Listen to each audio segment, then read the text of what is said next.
अस्सलाम वालेकुम नाज़रीन, आप देख रहे हैं प्रोग्राम दो टोक। मैं हूं किरण नाज। जंगी जुनून में मुब्तला इजराइल मुसलसल दुनिया को खूनी जंग में धकेलने की कोशिशों में लगा हुआ है। 1 साल पहले गजा में खून की होली खेल कर हजारों मासूम इंसानों का कत्ल करके भी इजराइल की खून की प्यास बुझी नहीं है। तो गुज़िश्ता कुछ अरसे से इसने पहले लबनान में आसमान से बारूद बरसाया और फिर इसके बाद ईरान में कार्रवाइयां करके पूरे खित्ते को खतरनाक जंग के दहाने पर ले आया है। गुज़िश्ता रोज़ इसराइल ने ईरान पर हमला किया, फौजी तनसीबात पर हमलों का दावा किया, लेकिन ईरान ने इसकी तरदीद की है। कहा कि फौजी तनसीबात पर हमलों को कामयाबी से रोका गया है। इस कोशिश में 2 फौजी शहीद भी हुए हैं। साथ ही ईरान ने इसराइल को खबरदार किया है कि जवाब के लिए तैयार रहें। दूसरी तरफ नाज़रीन, आज अगर मुल्की सियासत पे बात करते हैं तो यहाँ पर जस्टिस याहिया अफरीदी ने 30वें चीफ जस्टिस ऑफ पाकिस्तान की हैसियत से अपनी जिम्मेदारियां संभाल ली हैं। उन्होंने ओहदा संभालते ही प्रैक्टिस एंड प्रोसीजर कमेटी की तश्कील 9 करते हुए इसमें जस्टिस मुनीब अख्तर को शामिल कर लिया है। कमेटी में जस्टिस मंसूर अली शाह भी होंगे। साथ ही उन्होंने फुल कोर्ट मीटिंग भी बुला ली है और केसेस की बराह रास्त नशरियात के लिए एक कदम आगे बढ़ते हुए लाइव स्ट्रीमिंग की सहूलत सुप्रीम कोर्ट के तमाम कमरों में फराहम करने का फैसला किया है। इसके साथ साथ ही हुकूमत ने 27वीं आईनी तरमीम लाने का बाकायदा तौर पर ऐलान कर दिया है। वज़ीर आज़म के सियासी मुशीर राना सनाउल्लाह साहब वो कह रहे हैं कि 27वीं आईनी तरमीम में मिलिट्री कोर्ट्स बनाने की भी बात होगी। इसी पर बात करने के लिए प्रोग्राम के आज मेरे अहम मेहमानों में, मेरे मोअज़्ज़ज़ मेहमानों में शुएब शाहीन साहब के इंसाफ के अहम रहनुमा हैं, स्टूडियो में मुझे ज्वाइन कर रहे हैं। इसके साथ साथ कुछ ही देर में बैरिस्टर अकील साहब हुकूमती तर्जुमान हैं बराए कानूनी उमूर, वो भी मुझे ज्वाइन कर लेंगे। आप की मैं बहुत शुक्रगुजार हूँ। शुएब साहब, सबसे पहले तो सर आज ओहदा संभाला है जस्टिस याहिया अफरीदी ने और जो सारी चीज़ें हुई हैं, procedure practice and procedure act, इसकी तश्कील 9, फुल कोर्ट मीटिंग बुलाना, फिर उसके साथ साथ लाइव स्ट्रीमिंग की सहूलत तमाम बेंचेस में फराहम करने का ऐलान, वो फैसला कैसे देखते हैं इसको? और सबसे बढ़कर सर, जो अदलिया में तकसीम की बात होती है वो आपको ख़त्म होती हुई दिखाई दे रही है। देखिए किरण, पहली बात तो ये है कि ये अच्छे इक़दाम है, हम इसको बहुत अच्छी कदर की निगाह से देखते हैं, अप्रिशिएटेड है और इसमें कोई शक नहीं है कि जस्टिस याहिया अफरीदी साहब बड़े ऑनरेबल, बड़े इंडिपेंडेंट और बड़े कॉम्पिटेंट जज हैं। लेकिन हमारा एक प्रिंसिपल स्टैंड है, हम ये कहते हैं कि देखें इन्होंने भी चीफ जस्टिस बनना है, बनना था, मगर अपनी टर्न नहीं, अब तो बन गए ना, लेकिन अपनी टर्न पे ये जो 26वीं आईनी तरमीम का ये शख्साना है ना कि जिसने तकसीम पैदा करने की कोशिश की है, लेकिन ये अच्छी बात है कि वो एक इंडिपेंडेंट जज के तौर पर अपने आप को उन्होंने मनवाया है। ये एक पॉजिटिव स्टेप है। बाकी तो इंसान का किरदार साबित करता है ना जी। हमारा जो एक प्रिंसिपल स्टैंड है कि पहले जस्टिस मंसूर अली शाह साहब बने जो सीनियर मोस्ट जज हैं, क्योंकि उनके ऊपर भी कोई एतराज नहीं है सिवाय इस बात के कि उन्होंने एक फैसला दे दिया। क्या फैसले की बुनियाद पर एक सीनियर मोस्ट जज को आप आउस्ट कर देंगे? दूसरा, जस्टिस मुनीब अख्तर साहब, तीसरे नंबर पे फिर इनका आएगा। इन्होंने 2030 या 31 में रिटायर होना है। तो अब एक शख्स ने रिटायरमेंट की एक एज उसके पास है, हमने इस आउट ऑफ टर्न एलिवेशन की मुखालफत करते हैं। हम ये समझते हैं कि इस तरह पैदा होगी, इस तरह जो जूनियर मोस्ट लोग होंगे वो हुकूमत की निगाह की तरफ देखेंगे, इंडिपेंडेंटली फैसले मुतासर होंगे। वो ये सोचेंगे कि अगर हमने कोई मुश्किल फैसला कर दिया या कोई ऐसा फैसला कर दिया कि जिसके जरिए हुकूमत नाराज हो जाए तो वो पार्लिमानी कमेटी में उठा करके हमें आउस्ट कर देगी। तो इस तरह के फैसलों को बुनियाद बनाकर ये आज़ाद अदलिया पे ऊपर हमला है। अब सर क्योंकि पीर को फुल कोर्ट मीटिंग होने जा रही है, अस्सलाम वालेकुम, अकील साहब भी ज्वाइन कर चुके हैं प्रोग्राम में। अब सर यकीनी तौर पर ये जो फुल कोर्ट मीटिंग होगी ये इंतज़ामी उमूर पर होगी, इंतज़ामी मामलात पर होगी। आप चूँकि वकील भी हैं, इन मामलात को करीब से जानते हैं, समझते हैं, देखते हैं, तो क्या बड़े फैसले हो सकते हैं और क्या ऑर्डिनेंस के हवाले से भी कोई चीज़ आ सकती है हमारे सामने? देखिए बिल्कुल आ सकती है। एक बात तो यह है कि ऑर्डिनेंस और एक्ट का इतलाक करते हुए उन्होंने कमेटी भी रिकॉन्स्टिट्यूट कर दी। अगर तो फर्ज करो प्रैक्टिस एंड प्रोसीजर एक्ट को देखा जाए जिसको पूरी फुल कोर्ट उसको कंफर्म कर चुकी है, उसके मुताबिक ऑर्डिनेंस के ऊपर 2 सवाल मेनली उठाए थे जस्टिस मंसूर अली शाह साहब ने कि ये सुप्रीम कोर्ट के जजमेंट की खिलाफ वर्जी है, और दूसरी उन्होंने फिर इसके ऊपर ये रखा था कि या तो आप फुल कोर्ट मीटिंग रख लें ताकि उसके ऊपर फैसला हो जाए, या इसको फुल कोर्ट हियरिंग में रख दें تاکہ اس کا نتیجہ سامنے آ جائے. لیکن انہوں نے یہ دونوں کام نہیں کیے, بلکہ ابھی آرڈیننس سائن نہیں ہوا تھا, اس سے پہلے انہوں نے کمیٹی بھی بٹھا دی, چینج بھی کر دیا, بندہ بھی اپنی مرضی کا لے آئے, اور اس کے بعد آرٹیکل 63A کا جس طرح انٹرپریشن کر دی اور جس طرح باقی کام کیے انہوں نے ایک مہینے میں, تو انہوں نے ایک تقسیم پیدا کر دی, تفریق پیدا کر دی, سپریم کورٹ کو ڈیوائڈ کر دیا. اور جسٹس منصور علی شاہ صاحب نے جس طرح وہ خط لکھا ہے آخری کل, تو اس کے بعد میرا خیال ہے کہ قاضی فائز صاحب کو ایک اچھے جج کے طور پر کوئی بھی شخص ہو وہ اس کو کبھی نہیں یاد کرے گا. تو میں یہ سمجھتا ہوں کہ یہ عبرت کا مقام ہے کہ آپ بطور جسٹس ہوں تو آپ کی عزت زیادہ ہو, بطور چیف جسٹس آپ ریٹائر ہو رہے ہوں تو آپ کے اپنے جج آپ کے اوپر سرعام آپ کو عدالت کی, سپریم کورٹ کی ڈگنیٹی کم کرنے کا الزام لگائیں, یہ قابل افسوس بات ہے. بیرسٹر عقیل صاحب بہت شکریہ. السلام علیکم. سر, چیف جسٹس نے عہدہ سنبھالا اور آتے ہی جو پہلا کام ہے وہ پریکٹس اینڈ پروسیجر کمیٹی کی تشکیل 9 کر کے کیا ہے. جسٹس منیب صاحب کی واپسی ہوئی ہے, کمیٹی کا حصہ انہیں بنا دیا گیا. ویسے تو یہ obviously یہ چیف جسٹس صاحب کا استحقاق ہے, لیکن حکومت جو آرڈیننس لائی تھی اس کی بنیادی وجہ جسٹس منیب کی ریپلیسمنٹ نہیں تھی. سر بسم اللہ الرحمن الرحیم. کرن صاحبہ بہت بہت شکریہ. لیکن سب سے پہلی بات ہے بالکل یہ honourable chief justice of Pakistan کا استحقاق ہے, اور وہ اس پریکٹس اینڈ پروسیجر ایکٹ یا اس کے ساتھ پھر آرڈیننس اس کو دیکھتے ہوئے, اس کا اطلاق کرتے ہوئے وہ کسی بھی ممبر کو آپٹ کر سکتے تھے. انہوں نے چوز کیا سینئر موسٹ, اس میں کوئی ایسی بات نہیں, کوئی اس میں قطغن نہیں.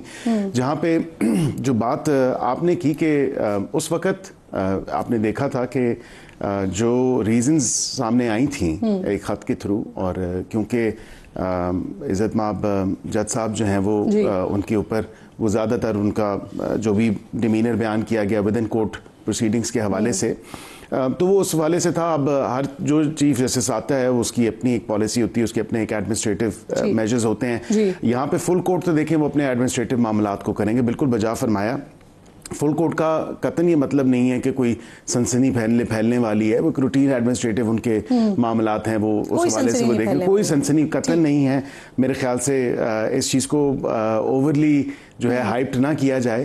انہوں نے وہ, اور یہ روٹین میں ہوتا ہے کہ جو نیا چیف جسٹس آتا ہے وہ فل کورٹ میٹنگ اپنی بلاتی ہے, اور وہ اس میں یہ نہیں ہے کہ عدالت میں وہ کو بیٹھیں گے, ان کی اپنی ایک میٹنگ ہے. اور سر یہ جو چیف جسٹس نے فل کورٹ میٹنگ منڈے کو طلب کی ہے, آرڈیننس کے بعد جسٹس منصور صاحب نے مطالبہ کیا تھا اور اسی وجہ سے وہ اجلاس میں بھی شریک نہیں ہوئے تھے, تو آرڈیننس کا مستقبل کیا لگتا ہے؟ دیکھیں ابھی تو میرے خیال سے جسٹس منصور علی شاہ صاحب شاید عمرے پہ ہیں, اور وہ جب تک ان کی واپسی نہیں ہوتی اگین یہ کمیٹی انکمپلیٹ ہوگی, اس کی کمپلیشن تو ہوگی نہیں. اگر وہ واپس آ گئے تو پھر ڈیفینیٹلی کمیٹی ہے, اور اس کمیٹی کا میں آپ کو یہ بتا دوں کہ 191A کے بعد جو 26ویں ترمیم کے بعد آرٹیکل 191A ہے, اس میں بتایا گیا ہے کہ بینچز ہوں گے, اور benches judicial commission of Pakistan وہ کرے گا فرام ٹائم ٹو ٹائم. جب تک یہ کمیٹی جو ہے, اب وہ ظاہری بات ہے اس کمیٹی نے سول میٹرز ہیں, کرمنل میٹرز ہیں, جو اپیلیں ہیں, ٹیکس کے میٹرز ہیں, دیگر کوئی ایسے فیملی کیسز ہیں, وہ تمام تر چیزیں ہیں جو جن سے آئینی کیس یا آئین کے کسی آرٹیکل کے ساتھ اس کی تشریح یا اس کی کوئی وائلیشن یا سو اینڈ سو فورتھ, تو وہ تب تک ٹیک اپ نہیں ہو سکتے جب تک کانسٹیٹیوشن بینچز کانسٹیٹیوٹ نہیں ہو جاتے. یہ پریکٹس اینڈ پروسیجر ایکٹ ہے, اس میں دوبارہ ترمیم کی باتیں ہو رہی ہیں, ذرا وہ بھی کلیئر کر دیجیے گا. میں آپ کو دیکھیں بالکل میں اس میں آپ سے کوئی ڈھکی چھپی بات نہیں ہے. پریکٹس اینڈ پروسیجر ایکٹ جو ہے یا آرڈیننس, اب اس میں آرڈیننس کو پیش کر کے اس ایکٹ میں بھی ایک ترمیم آنی ہے.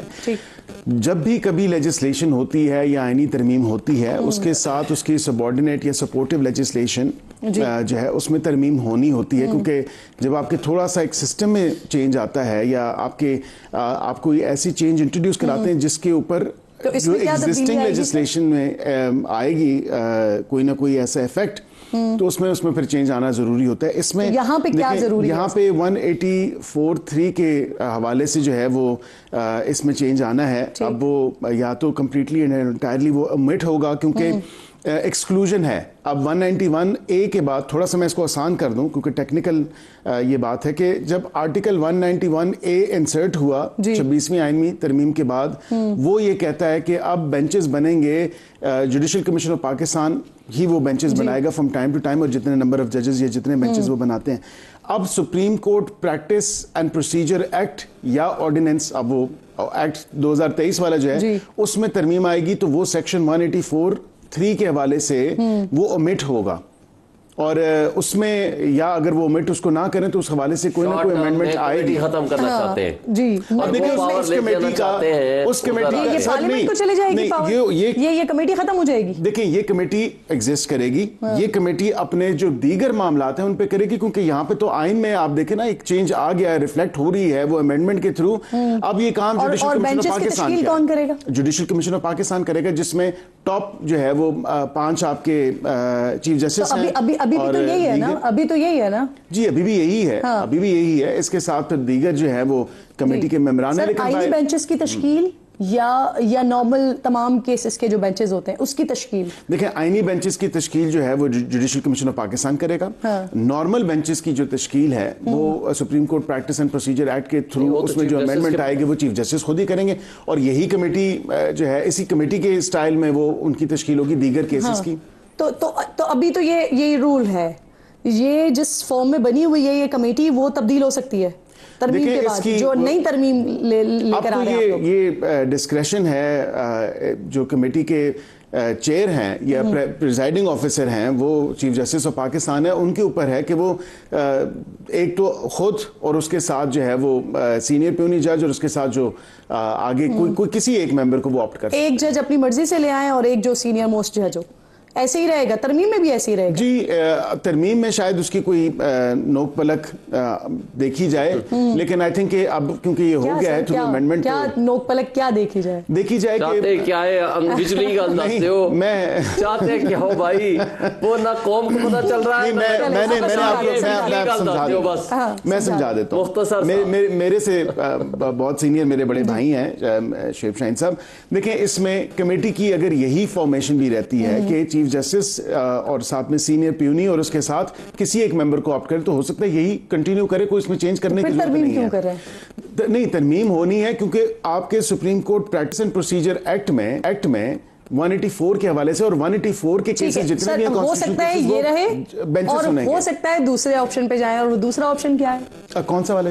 यही आप कह रहे हैं ना कि हो सकता है यही फॉर्मेशन रहे। हाँ हो सकता है, या फिर हो सकता है इसकी एग्जिस्टिंग फॉर्मेशन जो इससे पहले इससे प्रायर फॉर्मेशन थी वो अब देख रहे हैं कि उसका इफेक्ट कॉन्स्टिट्यूशनल अमेंडमेंट का क्या, दो सीनियर जजेस जो सीनियर मोस्ट थे अभी तो वो कॉम्पोजिशन उसी तरह ही उन्होंने वो कर दी। लेकिन आई थिंक चॉइस होनी चाहिए, ये नहीं कि किसी एक मेंबर की अनअवेलेबिलिटी की वजह से जो है वो कानूनी तरमीम है और वो 27 पे एक अलग आ जाएगी। मुझे ये बताइए कि जो सीनियर मोस्ट जज है वो भी अगर कोई अवेलेबल नहीं है तो दूसरा जज शामिल हो जाएगा इसमें कमेटी में? अभी तो ऑर्डिनेंस में ये बात लाई जाएगी। अच्छा अभी ये ऑर्डिनेंस में है जी, ऑर्डिनेंस में ये नहीं, ऑर्डिनेंस में ये है कि चीफ जस्टिस, सीनियर मोस्ट जज और एक जज जिसको चीफ जस्टिस नॉमिनेट करे, ये ऑर्डिनेंस में। लेकिन अगर अवेलेबिलिटी और नॉन अवेलेबिलिटी कहीं नहीं लिखा हुआ।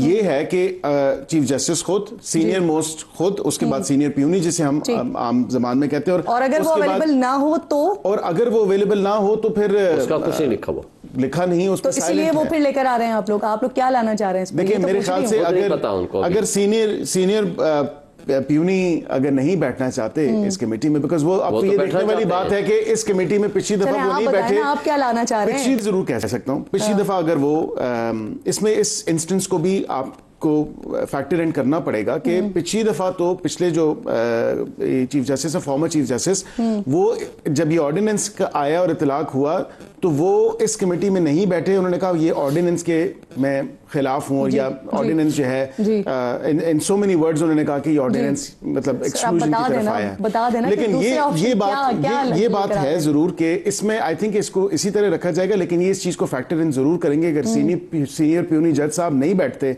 तो फिर the chief justice should have the option of adopting या इनकलकेटिंग 2 जजेस जो वो खुद कर सकते हैं। हाँ, वो सीनियर जजेस कोई से भी 2 जज उसके जो है वो इंडक्ट कर सकते हैं। बिल्कुल ठीक। अच्छा, अब मुझे एक और चीज बताइए, जो मैं 27वीं तरमीम की बात कर रही थी, इसके अहम पॉइंट्स क्या होंगे, क्योंकि आज राना सनाउल्लाह साहब ने बाकायदा तौर पर बता दिया है। तो क्या मिलिट्री कोर्ट्स और बल्दियाती इदारों को बराह रास्त फंड्स के हवाले से मामलात इसके ऊपर फाइनलाइज हो रहे हैं, हो क्या रहा है? एक तो जो हमारी MQM के साथ हमारे इत्तेहादी हैं, उनके साथ हमारी जो बातचीत 140A 140A बल्दियात के हवाले से जो है कि बल्दियाती इदारों को आपने और ज़्यादा जो है एम्पावर करना है, और उसमें थोड़ी चेंजेस हैं। एक तो हमारी बिल्कुल उनके साथ बात है कि नेक्स्ट जो आईनी तरमीम होगी उसमें डेफिनेटली इसको दूसरी इत्तेहादी पीपल्स पार्टी वो देखें, उनके साथ भी डिस्कशन हुई है, और ये हमारे दोनों इत्तेहादी हैं, और ये नहीं है कि किसी एक इत्तेहादी को दूसरे इत्तेहादी पे फौकियत है। और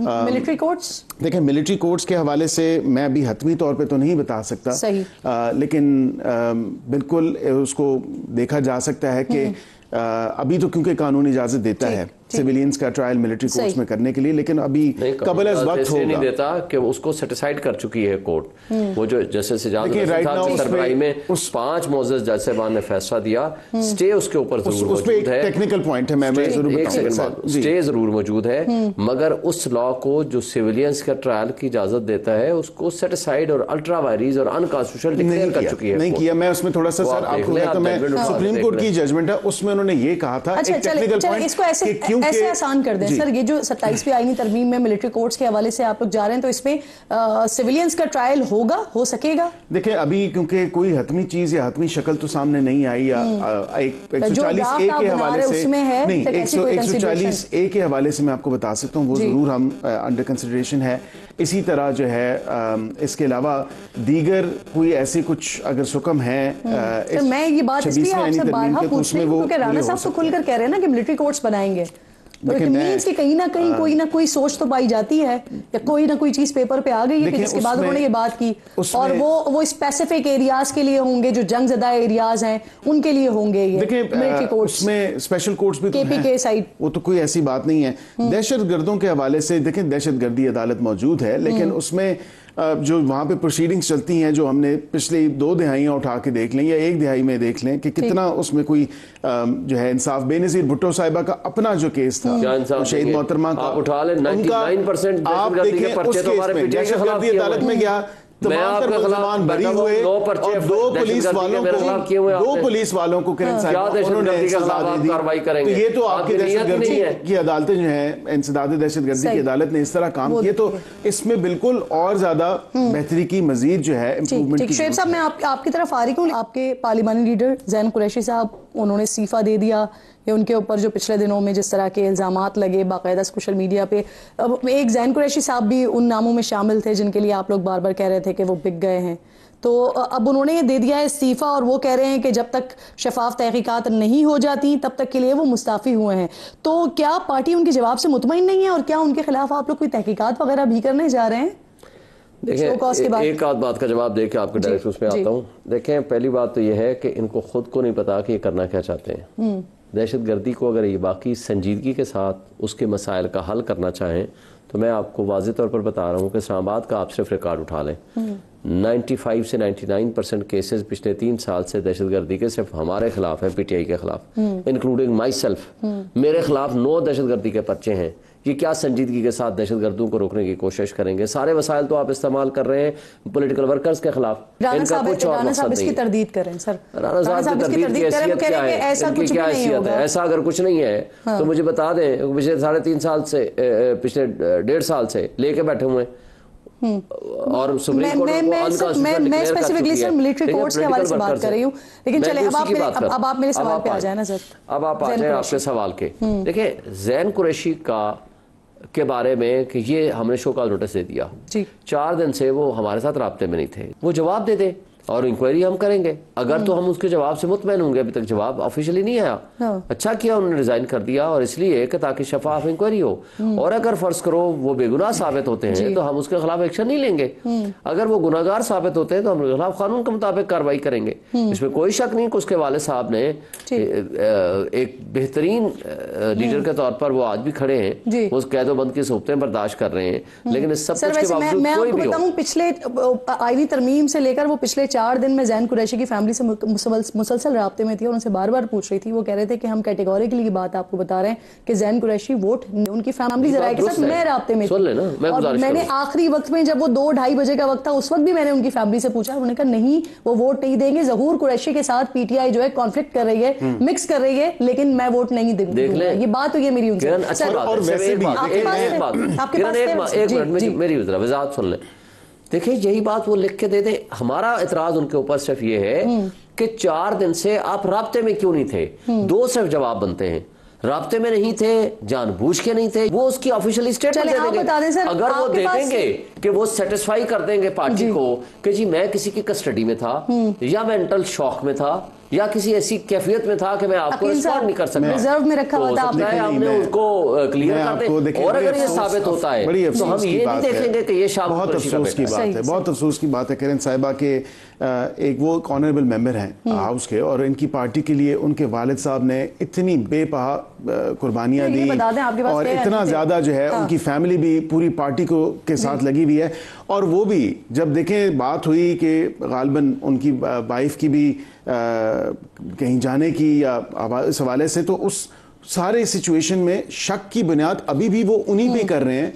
और वो बेचारा मैं बेचारे कहूंगा तो हमारा भाई है, लेकिन ऐसे नहीं थे होना चाहिए. क्लियर हो जाए. और क्या उन्होंने वोट दिया, क्या उन्होंने वोट दिया? देखिए क्या उन्होंने वोट दिया, रिजर्व में रखे हुए थे आपने. देखिए मैं जेयूआई अगर ना ही साथ तो चले कुछ कर लेंगे. इस हवाले से मैं कोई कमेंट नहीं कर सकता. कोई तरदीद कर दें या तस्दीक कर दें. देखिए मैं कोई कमेंट नहीं कर सकता, लेकिन मैं ये जरूर कह सकता हूँ कि उन पे बगैर किसी वजह के शक मत करें. उन्होंने वो नीम रजामंदी होती है.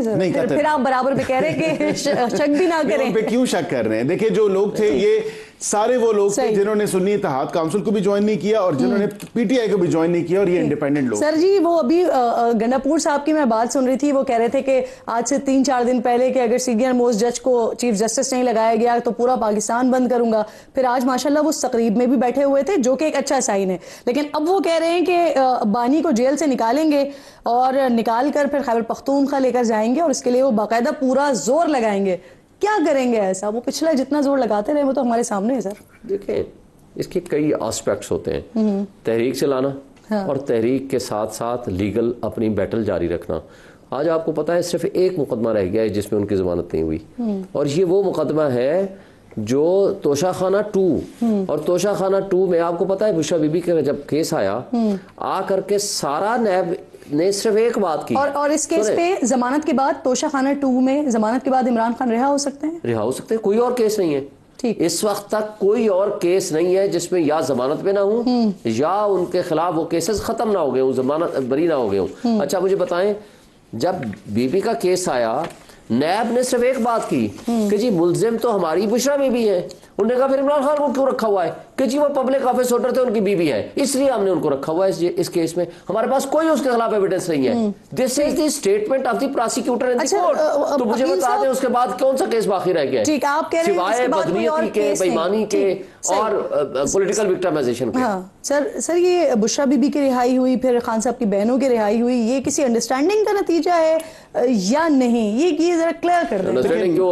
बदमाशी से रखा हुआ था, बेईमानी से रखा हुआ था, झूठे मुकदमे रखे हुए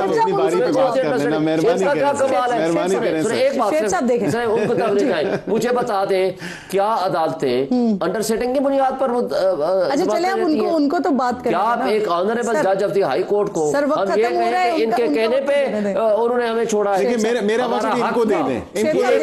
देखिए वो सीनियर्स का अदब करें सर, आप भी मौका दें सर. सिर्फ आखिरी बात, नाजायज तरीके से हम लोगों को, हमारी लीडरशिप को, हमारी बीबी को, बुशरा बीबी को, अलीमा को रखा हुआ था. That was unconstitutional illegal. बिल्कुल खत्म हो गया. मैं ये जरूर कहूंगा जो तमाम तर उन्होंने उनकी क्राइम्स हैं या जो उन्होंने क्राइम्स कमिट किए हैं उन्हीं की सजा उनको मिली है. और उसी हवाले से मैं समझता हूँ कि देखें अंडरस्टैंडिंग के थ्रू बाहर आई है. खवातीन के साथ वैसे ही लीनियंसी होती है हमारे इस माशरे में और through judgments of the court as well, और उस हवाले से खवातीन को रिलीज किया गया है, उनकी बेल हुई है. ये कतन कोई अंडरस्टैंडिंग नहीं है, कोई ऐसा मामला. बिल्कुल ठीक. बहुत बहुत शुक्रिया. आप दोनों मौजूद मेहमान प्रोग्राम में साथ मौजूद है. एक छोटा सा ब्रेक लीजिए नाज़रीन, ब्रेक के बाद वापस आते हैं.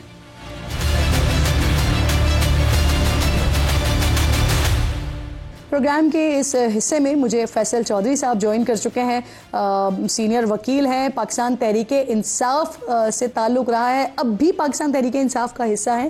یہ بات کرنے کے لیے فیصل صاحب میرے ساتھ موجود ہیں۔ بہت شکریہ فیصل صاحب، السلام علیکم۔ سب سے پہلے تو سر یہ فرمائیے گا کہ آپ پی ٹی آئی کی قانونی ٹیم کا حصہ اس وقت ہیں یا نہیں ہے، کیونکہ کل خبر چلی کہ آپ کو قانونی ٹیم سے نکال دیا گیا ہے، اب خبر آئی ہے کہ آپ نے خان کو جیل میں سہولت فراہم کرنے کے لیے ہائی کورٹ میں درخواست دائر کر دی ہے، تو فیصل صاحب ذرا اس کو کلیئر کر دیجئے گا۔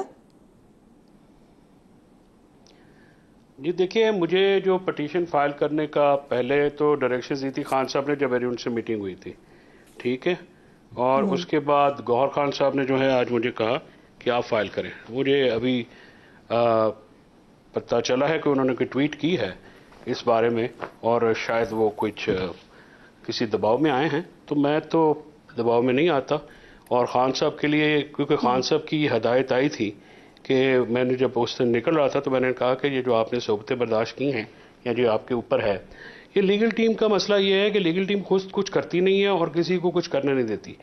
اگر وہ کرنا چاہتے ہیں تو they should have filed it right now. میں نے پٹیشن فائل کی on the instructions of Khan صاحب۔ خان صاحب will say I will do whatever he says, because میری تو کمانڈ وہ ہیں۔ اگر وہ گوہر جو ہیں ان کے ساتھ بات کر کے بتائیں گے تو it will be done accordingly, جیسے کوئی انسٹرکشنز ہوتی ہیں، کوئی امپوز تھوڑی کرے گا اپنی سروس۔ اگر پٹیشن فائل ہوئی ہے تو پٹیشن جو ہے یہ تو گوہر صاحب کو شیئر ہوئی ہے 3 بجے کے قریب، ٹھیک ہے، جو پٹیشن فائل ہوئی ہے، تو وائی از ٹویٹنگ ناؤ؟ آپ لیگل ٹیم کا حصہ ہے ابھی پی ٹی آئی کی؟ پی ٹی آئی کی لیگل ٹیم نہیں، میں تو عمران خان کا وکیل ہوں، ان کی جو ہدایت پہ جو پٹیشنز ہیں وہ میں فائل کرتا ہوں۔ پی ٹی آئی کی لیگل ٹیم کا ہے کہ کون سی ہے، کون سی ٹیم کا حصہ؟ پی ٹی آئی کا جو ایک لیگل ٹیم کا گروپ ہے جو خان صاحب کے یا باقی سارے پی ٹی آئی کے کیسز کو دیکھ رہی ہوتی ہے، آپ اس ٹیم کا حصہ نہیں ہیں؟ دیکھیے، میں اس خان صاحب کا وکیل ہوں، میں نے آپ سے عرض کیا کہ ان کی ہدایات کے اوپر پٹیشن جو ہیں وہ فائل ہوتی ہیں۔ پہلے وہ جو ہیں جب ہم ملتے تھے کرتے تھے، اس دن میں نے ملاقات کی تو انہوں نے کہا کہ بالکل یہ جو ہیں، اس کے بعد تو مجھے کسی نے نہیں کہا، بلکہ گوہر صاحب نے آج مجھے کہا کہ وہ پٹیشن فائل کیوں نہیں ہوئی۔ میں نے کہا جی میں نے تیار ہے، فائل کر دیتے ہیں۔ Then I filed it and share it with ہم۔ صحیح۔ اچھا فیصل صاحب، کل آپ سے متعلق ایک سوال ہوا سلمان اکرم راجہ صاحب سے، وہ یقیناً آپ نے سنا ہوگا، میں چھوڑیں جی اس کو، آپ اپنا کوئی سوال ہے تو آپ کرنا چاہیں تو کر لیں۔ پھر نہیں، آپ اپنا کوئی سوال ہے تو کریں، I will not respect this question. وہ تو میرے لیے بھی ان کا اسٹیٹس وہی ہے جو اگر وہ کہیں گے تو I don't care, I don't really reckon ہم ایز سم تھنگ ٹو جس کے بارے میں بات بھی کروں، میرا وقت ضائع ہوتا ہے۔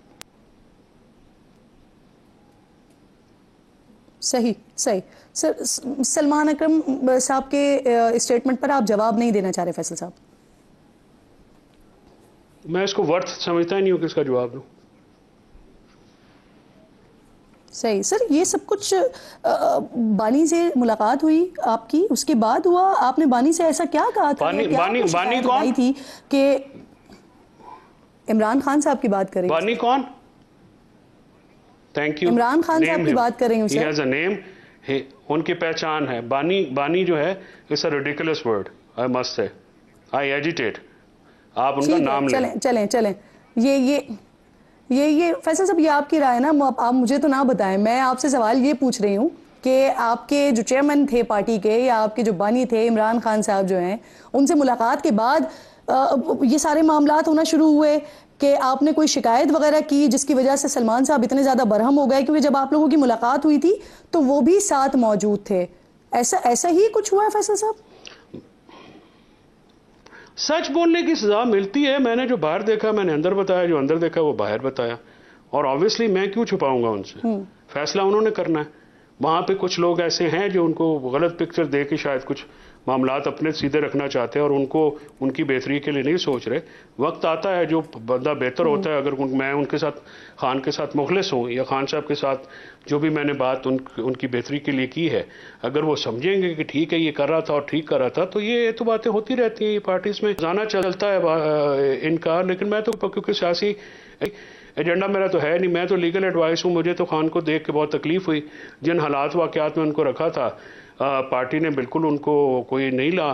اب ظاہر ہے خان صاحب جو ہیں ان کے اوپر بھی وہ پارٹی کو ہمیشہ فیس سیونگ دیتے ہیں, اور ایون اتنی زیادہ کاسٹ برداشت کر کے جو ان کے اوپر ایک ہوئی ہیں معاملات, ان کے باوجود جو ہیں وہ مجھے یقین ہے کہ وہ ان لوگوں کو امبیرس نہیں کرنے دیں گے. بلکہ انہوں نے تو بہت امبیرس کیا خان کو 3 تاریخ سے لے کے پرسوں تک. آپ نے ایسا کیا بتایا تھا خان صاحب کو کہ جس کی وجہ سے پھر آپ کو اتنی اپوزیشن کا سامنا کرنا پڑا ہے یا اتنی ناراضگی برداشت کرنی پڑی ہے سر؟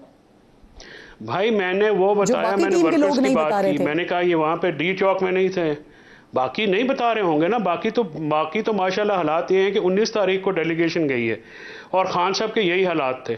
19 تاریخ کے بعد اور 3 سے لے کے 19 تک کوئی پٹیشن فائل نہیں ہوئی, تو کس کی ذمہ داری تھی یہ پٹیشن فائل کرنا؟ خان صاحب کو وہاں پہ, اور بی بی بھی آئسولیٹڈ تھیں, کیوں نہیں فائل کی گئی ہیں؟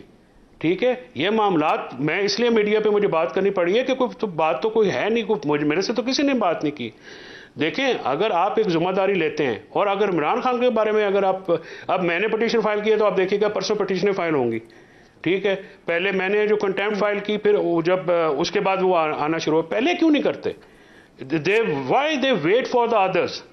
میں تو کہتا ہوں مجھے کوئی اگر عمران خان کے لیے کوئی کام کرتا ہے. آپ نے بھی تو پہلے نہیں کیا نا سر, آپ نے بھی تو بیرسٹر گوہر کے کہنے پر کیا نا. نہیں آج کی بات نہیں کر رہا ہوں, جو میں نے ابھی پرسوں چوتھ ملاقات ہوئی میری پٹیشن پہ ہوئی ہے نا, جو کنٹیمپٹ والی ہوئی ہے جس کے اوپر میٹنگ ہوئی ہے, وہ بھی میں نے فائل کی تھی, اس پہ مجھے کوئی انسٹرکشنز نہیں آئی تھی. دیکھیں نا, اب بات یہ ہے کہ میں نے تو خان سے ملنا ہے, تو خان صاحب کو انسٹرکشنز دیں گے تو میں بات کروں گا. ٹھیک ہے, خان صاحب نے مجھے کہا کہ ہاں, میں نے ان کو بھی بتایا کہ یہ ساری اس پہ ہم پٹیشن فائل کریں گے. انہوں نے کہا ہاں جا کے کریں, اور یہ جو ساری باتیں میں نے کی ہیں مجھے بار بتانا. اگر مجھے خان صاحب نے پہلے کبھی نہیں کہا کہ آپ نہ بتانا, تو مجھے انہوں نے نہیں کہا کہ بار بتانا, تو میں نے کبھی بات نہیں کی. جب انہوں نے کہا شعیب صاحب میڈیا پہ گئے, شعیب شاہین صاحب, انہوں نے گفتگو کی.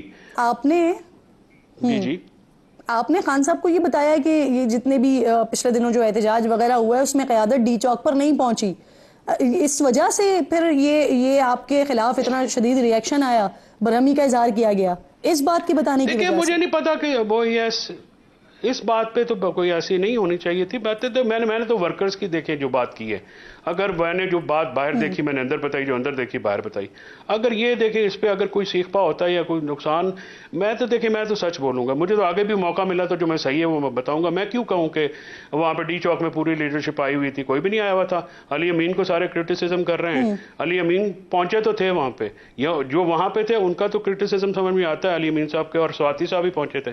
یہ باقی لوگ جو ہیں یہ نہ پہنچے نہ کچھ, تو یہ باقیوں پہ کرٹیسزم کیسے کر سکتے ہیں؟ تو بات یہ ہے کہ خان صاحب, یہ مسئلہ تو خان صاحب کا نا, خان صاحب دیکھ کے پارٹی, ہمارے تو ایشو, میرا تو بڑا لیکن فیصل صاحب اس سارے سیناریو میں جب پی ٹی آئی کے لوگوں سے بات ہوتی رہی تو انہوں نے کہا کہ یہ ہماری پلاننگ کا حصہ تھا, کیونکہ اگر جو پی ٹی آئی کے رہنما تھے, ایم این اے سے, لیڈرز سے, اگر وہ پہنچتے, سینیٹرز تھے, اگر وہ پہنچتے تو ان کو اٹھا لیا جاتا. یہ ایسا پی ٹی آئی سوچ رہی تھی, اس وجہ سے لوگ وہاں پر نہیں آ رہے تھے. تو یہ کیا خان صاحب سے ڈیسائیڈ ہو کر پلاننگ نہیں ہو رہی تھی کیا؟ نہیں, خان صاحب اگر جیل میں ہیں تو باقی ان سے بڑا لیڈر تو کوئی بھی نہیں ہے. خان صاحب اگر جیل میں ہیں تو باقی اگر جیل میں جانے سے ڈرتے ہیں تو احتجاجی سیاست تو نہیں ہو سکتی. میری جو میں نے تاریخ پڑھی ہے, دیکھیں وہ تو لیڈ فرام دا فرنٹ کرنا پڑتا ہے نا, آپ کو بلنٹ تو لینا پڑے گا. شیلنگ ورکرز کیوں کھائیں آپ؟ یہ صاحبزادہ احمد رضا نے ایک اچھی بات کی تھی, اس نے کہا لیڈروں کی باری ہے, تو لیڈروں کی باری کا جو ہے وہ مسئلہ اس کا نہیں ہے. یہ لیڈرز اور یہ تو ان کی پارٹی کا سیاسی مسئلہ ہے نا. میں تو وہ جو دیکھا میں نے بتایا ہے, اور میں سچ بولنے کا آدمی ہوں, اور میں دیکھیں میں آئندہ بھی کروں گا. اگر میں عمران خان صاحب کے لیے کوئی کام نہیں کر سکتا, اگر میں ان کے لیے کوئی سہولت پیدا نہیں کر سکتا, یا میں بینگ ان کا لیگل ایڈوائس ان کے لیے کوئی معاملات درست نہیں کر سکتا, تو پھر مجھے ان کا وکیل ہونا ہی نہیں چاہیے. بھائی اگر میں ان کے لیے کوئی فائدہ ہی نہیں کر رہا ہوں تو میں وہاں پہ کیا کر رہا ہوں؟ نہیں تو فیصل صاحب, سوال بیسکلی یہی ہے کہ خان صاحب کی کسی بھی طریقے سے لیگلی مدد کرنے پر آپ کو پارٹی سے یہ ری ایکشن کیوں ملے گا؟ آپ عقل مند ہیں, آپ اشارے سمجھتی ہیں, پتہ نہیں کیوں ہو رہے ہیں, کیوں جیلس ہو رہے ہیں یا کیوں پریشان کیوں ہو رہے ہیں. میں تو کہہ رہا ہوں کہ آپ کریں. یہ جو پٹیشن میں نے فائل کی ہے پرسوں, آپ جا کے آرگیو کر لیں. اگر آپ کو وہاں پہ میرا ہونا جو ہے وہ اگر آپ کو پرابلمٹک لگتا ہے, یا آپ سمجھتے ہیں کہ یار اس کو نہیں ہونا چاہیے, اگر آپ کو میری شکل پسند نہیں ہے تو میں پیچھے بیٹھ جاؤں گا. آپ کریں صحیح, آپ خان صاحب کے لیے پٹیشن کرتے مجھے خوشی ہوتی, آپ پرسوں کریں گے تب بھی مجھے خوشی ہوگی. کچھ کریں صحیح, خان صاحب کی سہولتوں کی کمی لانے کے لیے کچھ کریں صحیح. جو کرتا ہے اس کے اوپر آپ پل پڑتے ہیں, خود کچھ کرتے نہیں ہیں. لیکن اگر آپ کریں گے مجھے خوشی ہوگی. اگر میں باہر بھی بیٹھا ہوں گا, میں اپنے گھر میں بھی بیٹھا ہوں گا, میں خان کا دعا گو رہوں گا. میں ان کے لیے ہمیشہ جو ہے میرے دل میں رسپیکٹ. سر اس وقت جب یہ ملاقات ہوئی تو خبریں آئیں کہ خان صاحب نے پھر ناراضگی کا اظہار بھی کیا, برہمی کا اظہار بھی کیا, لیکن پی ٹی آئی کے لوگوں نے اس بات کی تردید بھی کی کہ تو آپ وہاں پر سامنے موجود تھے, پھر آپ نے ساری چیزیں خان صاحب کو بتائی بھی, تو کیا واقعی پھر خان صاحب ناراض بھی ہوئے تھے ٹیم کے اوپر؟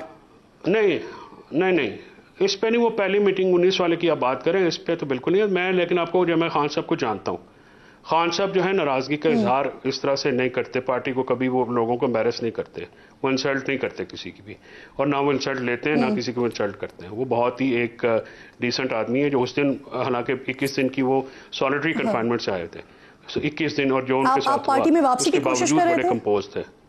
کسی کی کون سی پارٹی؟ کسی پارٹی میں واپسی؟ میں تو دیکھیں میں پارٹی کا سیاسی آفس, میں سیاسی آفس ہولڈر پارٹی کا نہ رہا ہوں نہ ہوں. کسی اور کے لیے میرا سیاست سے کوئی تعلق نہیں ہے. آپ اپنے کسی قریبی کی کوشش کر رہے تھے سر پارٹی میں واپس لانے کے لیے؟ ہاں آپ فواد صاحب کا کہہ رہی ہیں نا, سیدھا سا نام, آپ نام کیوں نہیں لیتے؟ جی مطلب یہ ہے, میں چاہتی ہوں آپ لیں. کسی کو پارٹی میں لانا یا پارٹی کو نہ لانا یہ خان صاحب کا اپنا ڈیسیژن ہے. میں نے تو ان کے سامنے بھی میں نے کہا جی میں تو فواد صاحب کو کبھی اس لیے نہیں ڈسکس بھی نہیں کبھی کیا خان صاحب کے ساتھ. دیکھیں میرا مینڈیٹ ہی نہیں ہے. خان صاحب نے مجھے بلایا اور انہوں نے کہا یہ لیگل معاملہ تم کرو. اب فواد کو لانا ہے نہیں لانا ہے, یا کسی اور کو لانا ہے نہیں لانا ہے, یہ میرا تو کام نہیں ہے. تو پولیٹیکل پارٹی کرے گی نا, وہ پولیٹیکل ہیڈز ہیں وہ کریں گے. اگر ان کو یہ ہے کہ کسی نے آنا ہے یا کسی نے لانا ہے, مجھے تو جو ڈیوٹی دی گئی میں نے کی. ہاں مجھے یہ لگتا ہے کہ وہ کچھ کر نہیں سکتے اور ان کو اوور شیڈو اگر کوئی ہو سکتا تھا تو, لیکن میرا یہ دیکھیں میرا یہ کوئی پرابلم نہیں ہے. آئی ہیو سروڈ ہم, میں نے ان کے لیے جو کر سکتا ہوں میں آئندہ بھی کروں گا. جو کر سکتا تھا وہ بھی کیا ہے. سلمان صفدر نے ان کے لیے بہت کیا ہے. I appreciate it. ٹھیک, بہت شکریہ سر, بہت شکریہ. پروگرام میں آپ ساتھ موجود تھے. فیصل چودھری صاحب اہم گفتگو کر رہے تھے. ایک چھوٹا سا بریک لیجئے, بریک کے بعد واپس آتے ہیں.